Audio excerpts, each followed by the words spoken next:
All right, welcome back. Switch gears now, and of course, it's your world. And like I said, the conversation today it's all about gender in humanitarian, emergencies. And of course, we want to really understand first of all, what is it when we say the emergencies? How does gender come in, and what can we do, in support of the same? So to help us with that conversation, we have Bernard Mosetti, who is the Director of Strategies and Partnerships, CARE International Kenya. So good to see you again. How are you doing this morning? Pleasure. All right, you're welcome. And of course, we also have Malene Achoki, who's the Global Policy Co-Lead, Climate Justice. That is from the CARE Climate Justice Center. Hey, a mouthful. How are you doing today? Very well, thank you. Thank you so much to both of you really for coming and helping us, understand this whole conversation. But let's just begin with first things first, establish ground, right? Make it easier for people to understand what we're talking about today, and that is emergencies. And Bernard, let me start with you. What exactly do we term as emergencies, and why is gender a factor when we're talking about emergencies? Yeah, I think when we're talking about emergencies, there are quite a number of crises that continue to face the world. Mm-hmm. So we are talking about, floodings, we are talking about natural disasters, we are talking about conflicts, we are talking about the vagaries of climate change as well that has come with it with a lot of impact. And we're also talking about, displacements that happen. And I think it is in that context then you have a humanitarian response and emergencies. But even more at the center of that is women and girls are disproportionately affected when we have these emergencies. Yeah, and we're having this conversation before we came on board where people usually, express concerns in terms of why is it that you're talking about women and girls majority of the times. But we'll get to understand more, from today's conversation. But again, when we talk about gender, Malene, just to make it clear so that people don't say, you're only talking about girls, right? How does then gender come in, especially when it comes to response and emergencies? So I think when we talk about gender, it's not about women. Gender is not women. Mm-hmm. Gender is how women, boys and girls and men interact in the society. And therefore, when we talk about gender is when we are in an emergency setup, for example, how do we have projects or interventions that meet the needs of both women, boys and girls? All right. And looking at our societal setup, we see who are the most power holders actually. And that is why most of the time we always want to talk about women and girls, because we see they are more disadvantaged in a lot of incidences, especially in emergency. All right. So when you talk about drought, the issues of sexual gender-based violence, the issues of economic exploitation.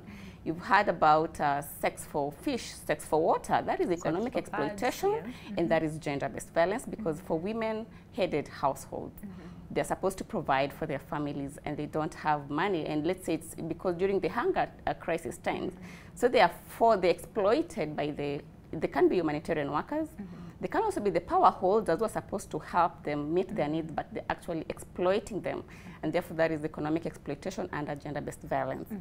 We also have issues to do with early child marriage. Yeah. So when we have a lot of these emergencies and families think they're not able to provide for the whole family, so girls are exposed to early marriages. And therefore, that is gender violence in terms of marrying off young girls who are not even 18 yet. How can they handle a whole family setup? Yeah. So we also have intimate partner violence, and I think we saw this during COVID-19, and it was reported that there was high rise on issues of gender violence. So we see that women and girls most of the time are usually at the receiving end of emergency setups, whereby because of how the society has set them as weak, but also the structures that we have usually at that moment, they break down, and therefore they are not supporting or protecting women from the harmful or the violence risks that are coming up, or when they are exposed from the issues of emergencies and climate change disasters, natural disasters, COVID-19 diseases, and all that. Yeah. All right. And speaking about, I mean, I know the focus will be on women and girls today, but very quickly, Bernard, in terms of those people who are saying, listen, men and they're affected equally, not equally, but differently, right? But for the men who are watching and thinking, okay, so can you just paint a picture on the ground in terms of how men are affected, and especially when it comes to such emergencies? Yeah, and probably if I paint a picture of how women and girls are affected in emergencies and humanitarian response, and then I juxtapose that against men, probably it will paint a picture of why we are talking about women and girls. Yeah. In sexual gender-based violence humanitarian setting, for instance, in humanitarian response, for instance, 3 out of 5 women, at least, have reported to have been sexually abused or exploited. All right. What that means then in a humanitarian kind of response, it also comes with survival sex, for instance. It also comes with early marriages that my colleague has talked about, but it also comes with a lot of human trafficking, and most of them are women and girls. All right. If you were to look, for instance, issues of food and malnutrition, food security and malnutrition in that setting, there's a prioritization of men to get food first, as opposed to women and girls. And therefore, what happens is that women and girls will eat last, but will eat the least. And if that is nutritious, so to speak, in that context. But there's also issue of maternal death.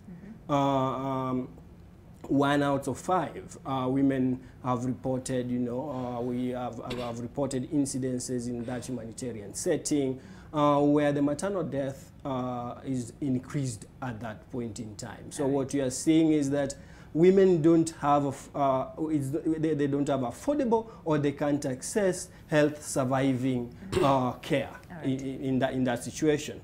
If we were to look at that picture, as glimpsy as it is, and see how then men fare in that kind of a setup, surely we need to talk about women and girls and place them at the center of this conversation, just because of what statistics is bearing us out. Yeah, on the ground. Yeah. And speaking of violence, I think majority of the times there might be cases of violence, but they're very subtle, that might not even term them as violence, right? Yeah. And Marlene, do you want to paint that picture in terms of when we're talking about violence, and especially against women and girls? I mean, you've mentioned some, but what are some of these other subtle forms of violence that might not be really regarded as violence, but still, at the end of the day, equate as violence?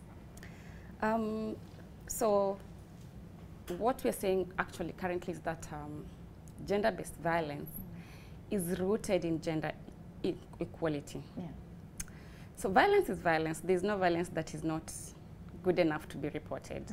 And one of the challenges that we are actually facing right now is a lack of data of basically some of these violence incidences that are happening during emergencies at the community level, because also there's that stigma and attitude on how you will be viewed after you go and report that you have been sexually harassed or gender-based violence during that moment of, let's say, there's a drought incident or floods, and you're asked to move to a safer place.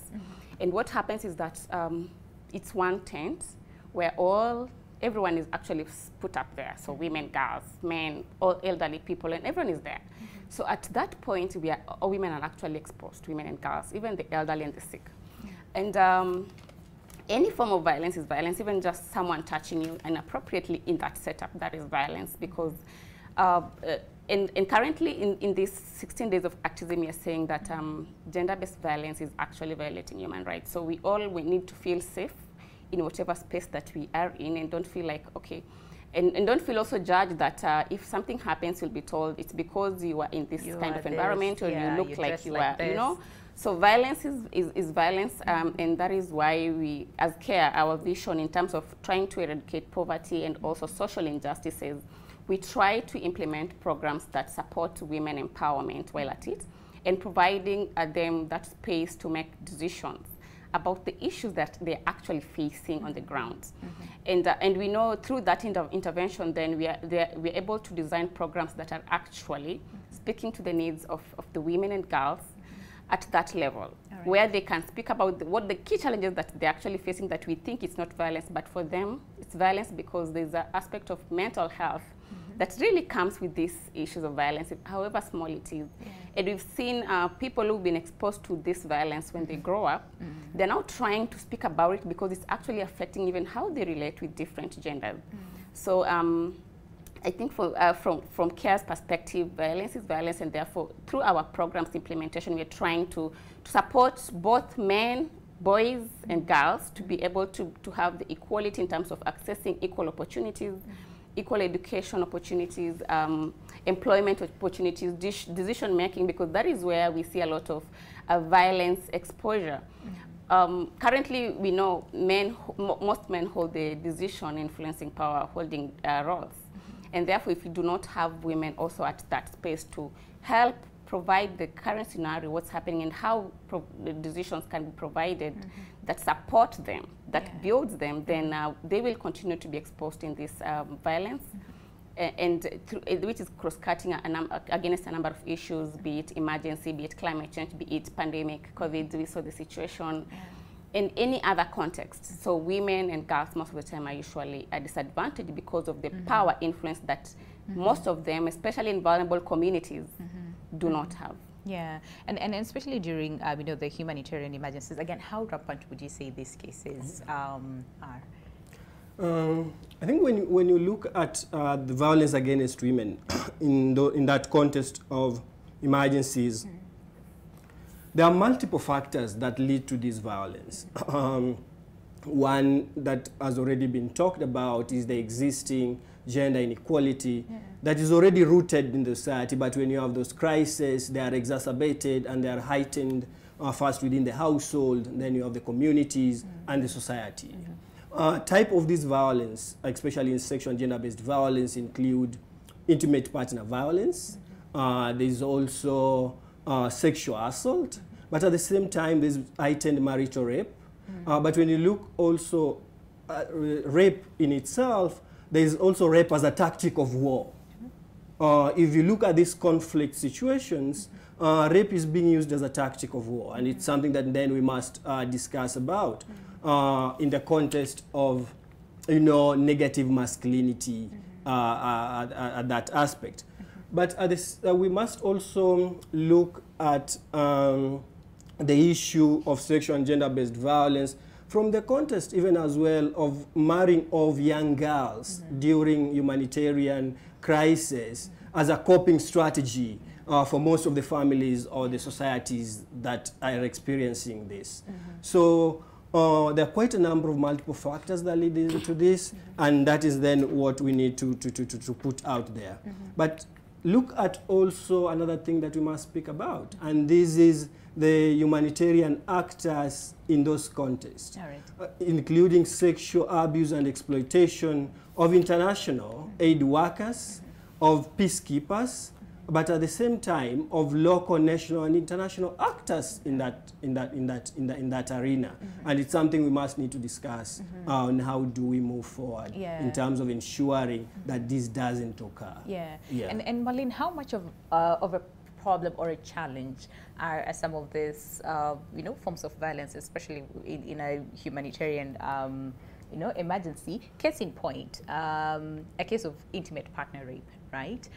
Marital as well. So, and that is why I asked earlier on some of this forms of violence that we might not necessarily consider, because you talk to so many partners, they'll tell you, how is me sleeping with my wife, rape, forgetting that consent has to come in place. So then how much of a challenge is it when it comes to addressing such forms of sexual gender-based violence, and especially in a family setup or a marital setup? Since gender-based violence is rooted in gender inequality, this means it's about access to resources, power, decision-making. and also your level of economic output or development. And most of the time, this gender-based violence is fueled by, let's say, stereotypes and attitudes that promote gender-based violence. In marital setup, it's actually different from what we see in emergency. But even in that setup, so let's say an example, a case example, let's say from Marsabit, whereby a husband has lost all his cattle. That is their source of wealth. He's lost all his livestock through a drought. So when he comes back home, there are other issues that he's supposed to provide for the family. And therefore, at that moment, he's actually very stressed. The issues of mental health has already come in. And as the mom, you want to ensure that your kids are actually provided for, and maybe you would want to ask, so what are we going to do? We don't, you know? And at that moment, so the man is already feeling helpless. And one of the ways that we have seen from the ground on how it's not actually solving the problem, but then through that you find that there is the issue of violence that sets in now. You find that, or maybe he's gone and has his drink, coming home with that, trying to manage the situation, but now the environment is also not enabling, and therefore it promotes intimate partner violence from that front. And we saw this during the pandemic, the COVID-19, where we saw that you could not even understand how people, in that sense, were staying together. But now, because they're all at home from morning to evening for a number of months, you can't go anywhere. So probably there's that challenge of not taking time maybe to understand your partner, probably. So we've not looked into that research because it's way of climate change, I would say. But I think the sense of understanding the people how you relate with the people that you live with is very important, but also giving them that space and allowing them to be able to express themselves, trying to meet the needs, because both men and women have different needs in any context. So if men are stressed with issues of losing their livestock, they're supposed to provide for the family.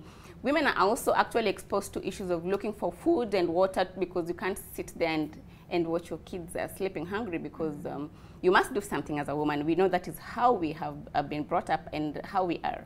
So that's long distance walking to look for food, water. You're actually exposed, while at it, you're exposed to sexual gender-based violence, because you might find yourself even late hours still on the road because of the distance of fetching water. And therefore, at that point, you're actually helpless. You're harmless in any way, but now, because you're in that setup, you find yourself violated while you're trying to fend for your family because of the risk and the emergency. So, and through that, basically, and that is what CARE is trying to do in terms of how do we, when we're implementing projects in humanitarian setup, emergency setup, how do we speak to women? How do we speak to men to understand the context and the challenges that they are facing? So that you're not just assuming this is the problem, and it might actually not be solving the issue of violence at that setup. So then you ensure that you have a targeted intervention to the setup of the emergency, because they're usually very different needs. Climate change is different. If it's a pandemic, it's different. If it's a natural disaster, the needs are very different. And so if we able to understand from that context, how do we address this violence or the risks of exposing women and girls to the risks, then we are able to try and change the attitude and the stereotypes that we already have, but also providing them the opportunities to speak up and share their challenges, but also they have the solutions. When you talk about locally led actions or solutions, the communities do know what can be done to address the problems that they're facing.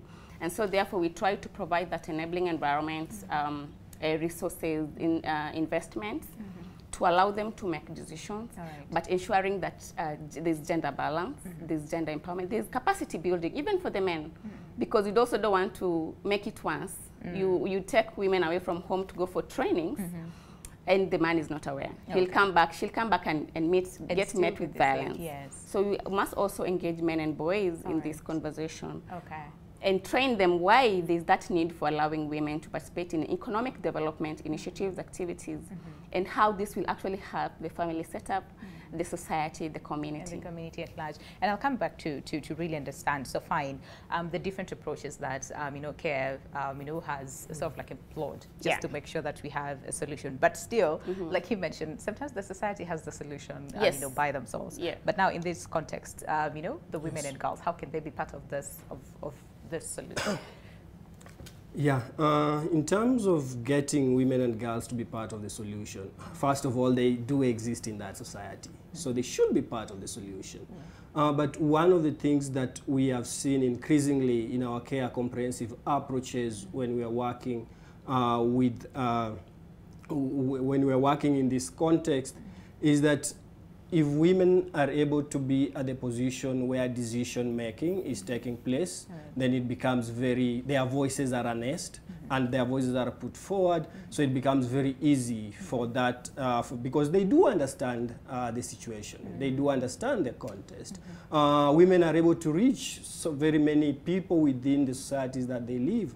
If you look at women solidarity movements within the community, those are some of the things that we need to harness. But at the same time, we are not saying that women and girls should be included as an afterthought. We are saying they should be included because they do exist in that very society that they live. Just broadening on what my colleague has already said in terms of our CARE approaches is that it's very comprehensive. We have a very comprehensive approach when you're working in these areas. And one of the things is gender rapid analysis that we do before the onset of emergencies, during the onset of emergencies, because then once you do that, you have very gender-specific needs that needs to be met within the implementation of the humanitarian interventions. But at the same time is working with the local partners. What has come out as key is how do you empower the local partners, because they are part of those communities, to build preparedness, to build resilience and their capacity, either in the life of the emergency or for the long-term kind of shock absorbing when these emergencies reoccur again. So it is very important that you build the local capacity, the local partners' capacity. But even more importantly is to start talking about women-led organizations and the role of women in humanitarian response. So if you have very strong women-led organizations as local actors, as local partners, then it becomes very important when it becomes very key when you are doing all this kind of work. But also putting the voices of women at the center when you are doing this work is also very important. Ensuring that you get what is supposed to be done at what point, and you are continuously involving them as well. But I also think long-term in terms of recovery is also having these interventions much early enough in terms of anticipatory humanitarian action as opposed to, acting like when they're on set. A reactionary approach. All right. How about we take a break? But of course, when we come back, we'll also delve deeper into the long term and also the whole aspect about prevention, first of all, of this crisis. So that we don't get to that point of we are reacting to something. Instead of preventing something from happening. In this case, we're talking about violence and of course all these other aspects as far as humanitarian emergencies are concerned. So there's still more to come after the break. Stay with us. This is Your World.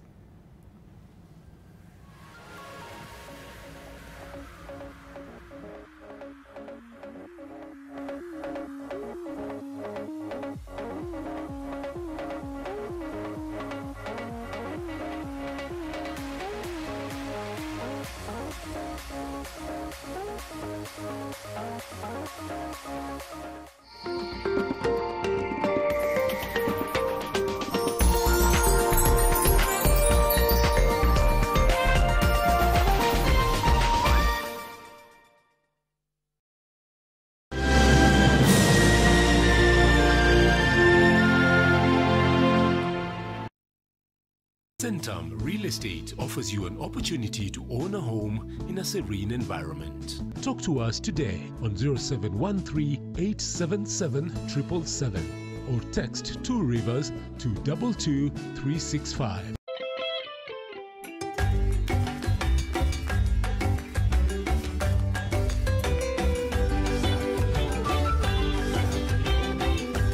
Crystal Rivers Residences, the future of fine living.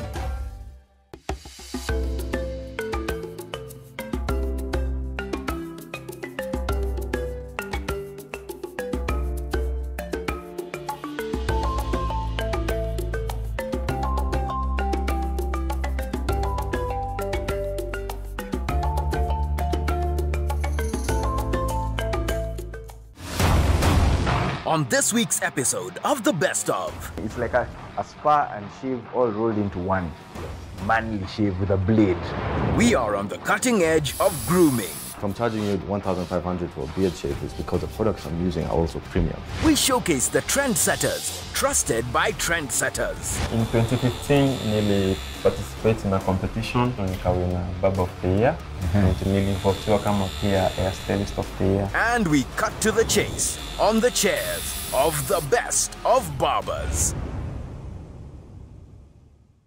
Go is about thriving, reaching for the stars. It's about exploring new ideas, securely and safely, from the palm of your hands. It's go time with M-Pesa Go. The International Anti-Corruption Day came into existence after the United Nations General Assembly adopted the United Nations Convention Against Corruption on 31st October 2003 and also designated 9th December every year as an International Anti-Corruption Day. The main objective of this day is to reflect on the achievements, milestones, challenges and opportunities in the fight against corruption. This Thursday at 7:50 p.m, NTV, in collaboration with Ethics and Anti-Corruption Commission, will host a live virtual forum seeking to highlight the crucial link between anti-corruption and national prosperity. The theme for this year is ANCAC at 20, Uniting the World Against Corruption.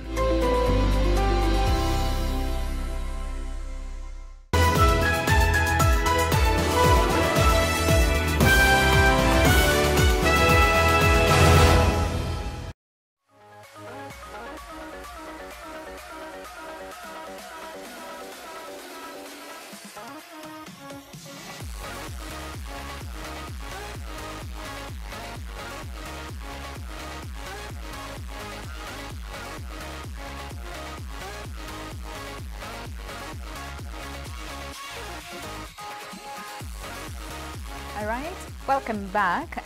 Glad to see you with us this morning on Your World. It's all about addressing violence against women and girls in the context of humanitarian response and emergencies. And of course, during the first part of the conversation, of course, we highlighted some of these, issues, that are affecting women and girls, and especially when it comes to emergencies and, humanitarian response and emergencies as well. And of course, we want to focus on the solutions as well. So what is it that we can do? And we mentioned a little bit about the fact that how about we move from, the reactionary kind of response to more of prevention, and how do we achieve that? And of course, to help us with the conversation is Bernard Mosetti, Director of Strategies and Partnerships, CARE International Kenya, as well as Marlene Achoki, Global Policy Co-Lead Climate Justice from CARE Climate Justice Center. So to both of you, the whole aspect about the solutions, and of course we're talking about women and girls and how they can be part of the solution. And I'm pretty sure someone is watching and thinking, fine, you have addressed all those things, but then making it practical, and especially, for example, a woman watching from an area where, the situation is dire and they don't know what to do and what approach to take. What would you say in a practical sort of like approach that the woman can do? Because there's also a lot of fear and, am I safe if I, for example, report, or if I handle it this way, am I safe?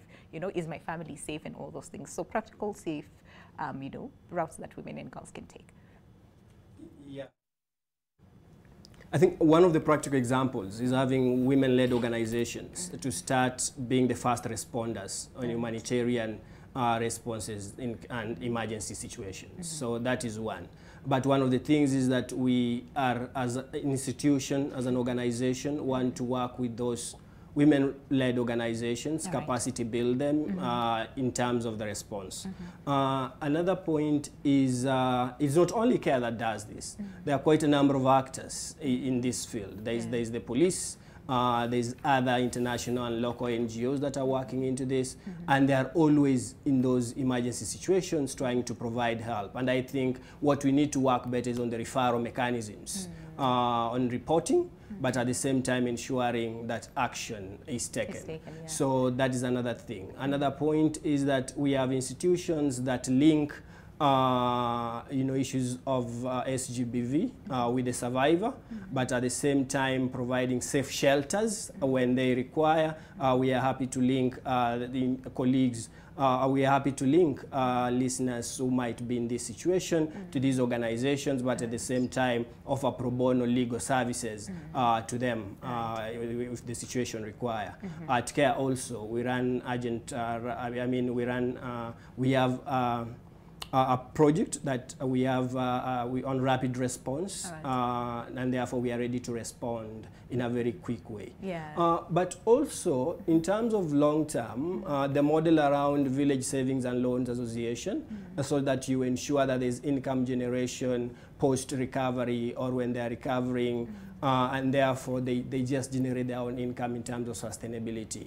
After the pandemic, I know of organizations, and including CARE, that came together and started giving small grants in terms of response, especially to women in terms of response.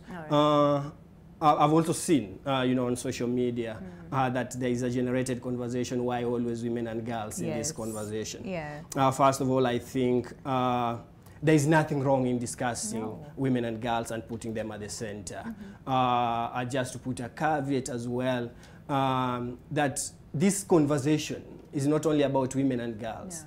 This conversation is also about engaging men and boys as part of the solution. As becoming part of the solution, or also ensuring they also report, because they are also affected in one way or the other with these issues. But then they also report these issues, so the conversation is not us against them, but the conversation is about how do we together walk in this journey. Absolutely. But then we also need to address the issue that is structural and systemic in the society. And at CARE, we have three-pronged approaches. One is about building agency. So we build agency. It can be either male, female, or women and men, and building their personal agency such that they're able to act on their own on these issues. So we are also looking at transforming structures, both at the formal and informal sphere, ensuring that these structures positively respond to the issues of women and girls, but at the same time, men and boys as well. But also, how do we change relations? How do we positively shift the harmful socio-cultural norms that continue, to put either of the gender at the back burner? So these are some of the conversations that we are having. So kind of build agency, transform structures, and change relations. In terms of what we are seeing as our conceptual framework of engagement. And once we do this, we believe, and then we should be able to achieve this goal. I mean, we cannot just talk about women and girls without talking about men and boys. And we cannot talk about men and boys without talking about women and girls, because we're part of, the same society, the same family. Some of these things that are affecting, especially women and girls, also affect the men. But again, it's the women that feel the brunt even more. But at the same time, if they are hurt, the men are hurt as well. Like they say, if one person in the family is sick, we all get sick. and you cannot win with half of your team that is injured, right? So even we can raise the women and girls voice, and then relegate the man, or we can raise men and boys' voice and relegate women and girls. So that's half of the team playing, really, and you cannot have half of the team playing and win, right? That's true. Okay, all right, and what might ask Marlene, so is this just a local issue, and I want to address this on a global scale, in terms of, violence against women and girls, and especially when it comes to humanitarian emergencies. Is this just a local issue, or do we see this, globally as well, and their approaches, are they the same or are they different? So gender-based violence is actually a global crisis. It's not just a crisis that happens, let's say, in Kenya or African countries. It's a global crisis. And both genders are actually exposed to gender-based violence. It's just that the data that we actually have more, which is also not enough to make a good decision, is about how women and men are affected. Yeah. But if you look at Care International's programs, we actually have programs that is purely how to engage men and boys. Sure. That is focusing on men and boys, and it's a whole program on how to ensure, because like you said, we must have, in this society we live both men, boys, girls, and everyone. Therefore, we must speak to each other. The solution should be able to speak to the needs of the whole society. So this is actually a global crisis, and it also affects the other, the heterosexual genders also. They're coming out now clearly speaking about how they feel they are left behind, and also their rights are being violated in terms of sometimes they cannot even be allowed, or they're treated differently even in attending, let's say, international negotiations and discussions. Yeah. And the solutions to this problem, sometimes they cut across. So some of the approaches that CARE is using in addressing the issues of gender-based violence is through risk mitigation. So how do we, first of all, mitigate the risk through providing programs and designing solutions that actually prevent women and girls from being exposed, but also men, through engaging men and boys. Okay. Another key solution is to provide, while in the situation, how do we mitigate the risk? How do we ensure that the programs that are being implemented at that moment, they're actually not doing more harm to this group of vulnerable, either gender, but of course more women and girls, so that they are not more affected in terms of when we're implementing our program, so that we try to do no harm through not just focusing on women, but speaking to the men where these women and girls are living, if it's a whole family setup. Because if you don't do that, you're actually creating more harm. They do harm. Yeah, it will be like a rift. Yeah, and how the society, we know men are the leaders of the home. That is how we view family setup. Yeah. And so if you're trying to do something against the man's intention, he is not aware you're doing a training, why, what for, someone has just brought a program that they want to empower you, how are you doing that without my knowledge? Yeah. And so through that, then you're actually causing more harm. And this one is actually cutting across. So there's that aspect of ensuring that we're mitigating the risk, but also the aftermath is how do you ensure that where the vulnerable groups are during that situation of emergency, they're actually provided with what they need to maintain their integrity, but also to protect them from the risks. So in terms of cross-cutting solutions, it's very important that we provide meaningful participation, but also meaningful activities for women and girls. Of course, not leaving out men and boys, to being part of the decision, but also being part of the key aspects, designing the emergency programs, implementing these programs, learning, monitoring and evaluation, so that they can see what didn't work well and how are they able to make it better, because emergencies are always happening. Another maybe final addition would be, it's also important to prioritize investment towards gender-based violence in emergencies. So if we do not have enough resources and finance to help communities build back better, then we'll not be able to provide solutions. So it's very important for partners, for institutions, for donors to prioritize and set aside investment opportunities that is directed towards supporting emergencies address that would actually help minimize the gender-based violence.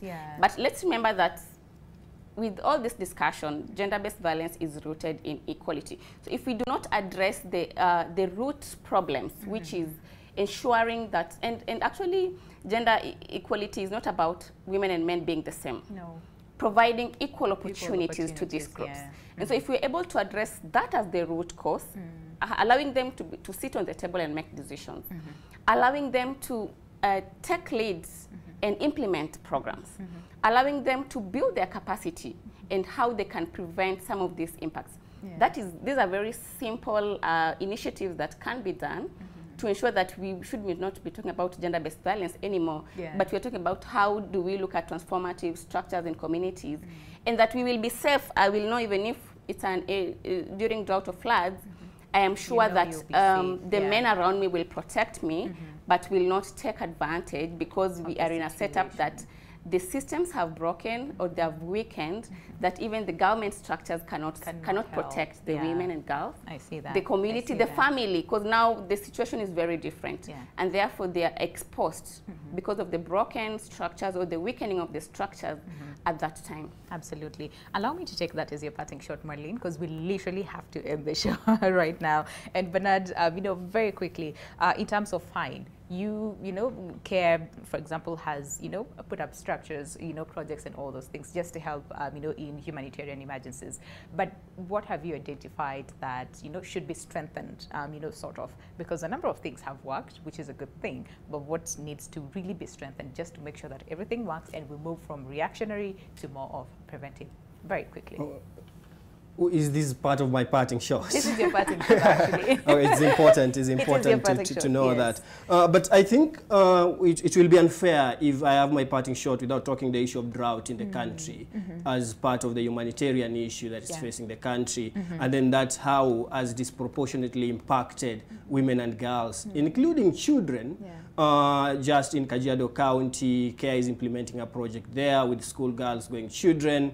And they haven't been to school because of this drought, and that is part of disproportionate impact. Save the Children, just released their research the other day, an indication that 3.5 million children will not be going to school come January. But even in terms of response, when you talk about menstrual hygiene management, provision of dignity kits to women, providing them with security when they go to fetch, when they go to look for food, or when men go to look for food and come back. Those insecurities that accompany that kind of journey in terms of looking for food, sanitation facilities, and gender-specific latrines, for instance. These are issues that, are also, and apart from the drought and food insecurity, are also part of the responses that needs to be embedded when you're talking about the drought response situation.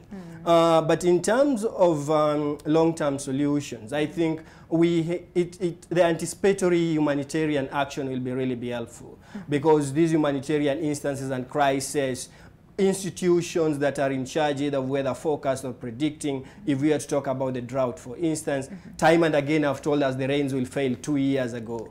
So, anticipatory kind of action would have been taken to build the community resilience. But that is in terms of preparedness. But in terms of long-term resilience and recovery, I think there should be developmental projects that embed community resilience building as part of overall humanitarian and crisis responses. But finally, we are having this conversation in the 16 days of activism for SGBV, and probably that provides some of the responses to colleagues who are asking why we are putting women and girls at the center.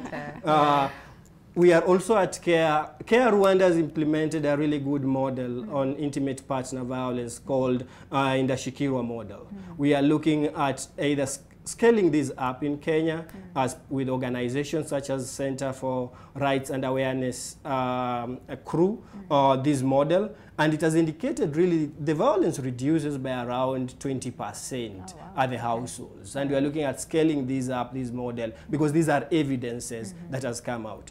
Finally. All right. The second finally. Yes. It's okay. I will allow you the third finally. Yes. I think we are still growing the body of evidence in the humanitarian work. So it's not really easy to say there are quick fixes here and there in the problems that we are talking about. But what is coming out more importantly, putting people at the center in terms of their planning and hearing them out when you are doing preparation or when you are doing response or when you are doing recovery is very important. And that's what I will want to say at this point in time. And thank you so much. All right, no problem, no problem. I was about to allow you a third finally, but it's okay. Actually, it will have been a fourth one, right? Oh, you have a fourth one. Okay. Yes. Do you have a fourth one, very quickly? Oh, let's go to Marlene as you think about your post finally. Okay, fine. I will do my parting shot after Marlene. Okay, all right, yes. Marlene. Long-term solutions, and especially looking at it from a global, perspective. What do we need to do? What do we need to strengthen? And what more conversations should be driven? So I think it's clear that GBV is rooted in inequality. So I think we need to address gender issues, not as cross-cutting issues, the way we always see people saying it's cross-cutting, but actually as a pillar to address the issues of gender-based violence, as a pillar and not as cross-cutting. And I think it's very important. Could you maybe just tell the difference? Because some will be like, cross-cutting as a pillar. Yeah, so as cross-cutting, we're just saying having gender, let's say women participating, and it's not about numbers. So you have to go into nitty-gritties of doing the gender analysis, understanding the different needs, but being a pillar means it is actually the backbone of the decisions or designing the project. So you're not going to say we will implement a water project and then you say, oh, by the way, how are we going to support women in this? But you'd say these are the issues of women in this drought area.